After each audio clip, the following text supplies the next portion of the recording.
सत्यवती के गर्भ से पराशर नंदन श्री व्यास जी का जन्म हुआ।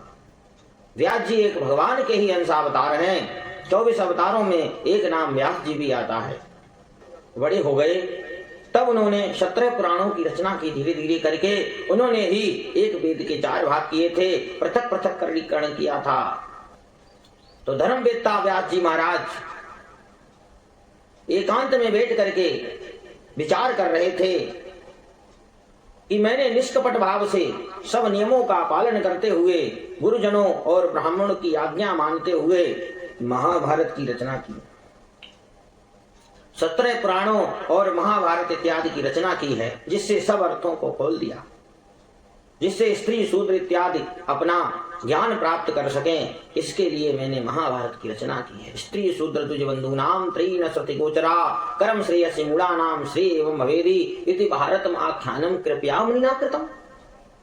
इनके सारे उनका भी कल्याण हो जाए, क्योंकि वेदों के अधिकारी नहीं हैं, क्योंकि वेद को समझने में भूल कर बैठते हैं, अर्थ का अनर्थ बताने लग जाते हैं। अर्थ का सही अर्थ वही बता सकता है जिसने गुरु सानिध्य में बैठ करके या बहुत काल तक करी सत्संगा तवई होए सब मोह कर भंगा। जिसने बहुत समय तक विद्या का अध्ययन किया हो, जैसे ठाकुर जी की दया से ये दास जब 12-13 वर्ष का था तब से वृंदावन में रह करके ही अध्ययन अध्ययन अध्ययन करता हुआ आज यहाँ तक पहुंचा। अब तो मेला सा लगा हुआ है, 3 महीने के लिए आओ, 3000 रुपए महीने दो, डायरी बनाओ और भागवत कथा वाचक बन जाओ।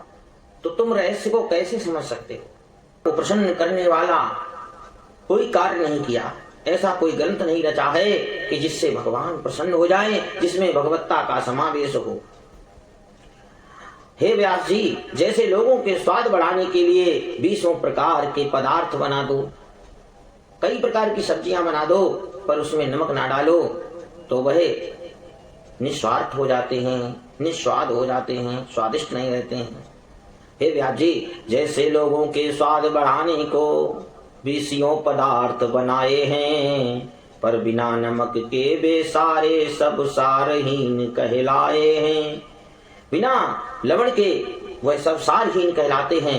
इसी प्रकार से भगवान की तुमने श्रीमद् भागवत है वह विश्व में प्रकटाओ। तो नारद जी ने आज श्री व्यास जी को चतुश्लोकी जो नारायण भगवान ने ब्रह्मा जी को दिया था, उसके ही प्रभाव से श्री ब्रह्मा जी ने संसार की सृष्टि की, और वही आज श्री नारद जी व्यास जी महाराज को दे रहे हैं। चतुश्लोकी भागवत के रूप में है। एवं वास में वाग्दे नान्यत सत परम पंचादे में 2 वशिष्ठ में हम भगवान नारायण कहते हैं कि मेरे सिवा ना स्थूल था ना सूक्ष्म था, और ना ये दोनों का कारण अज्ञान। जो अज्ञानी में हाय मैं मेरा मैं दुनिया मरी जा रही है, ये भी नहीं था। और इस सृष्टि के अंत में जो कुछ बचा रहेगा वह मैं ही मैं हूं, अर्थात भगवान नारायण ही इस सृष्टि की रचना करते हैं और अंत में अपने में ही विलीन कर लेते हैं।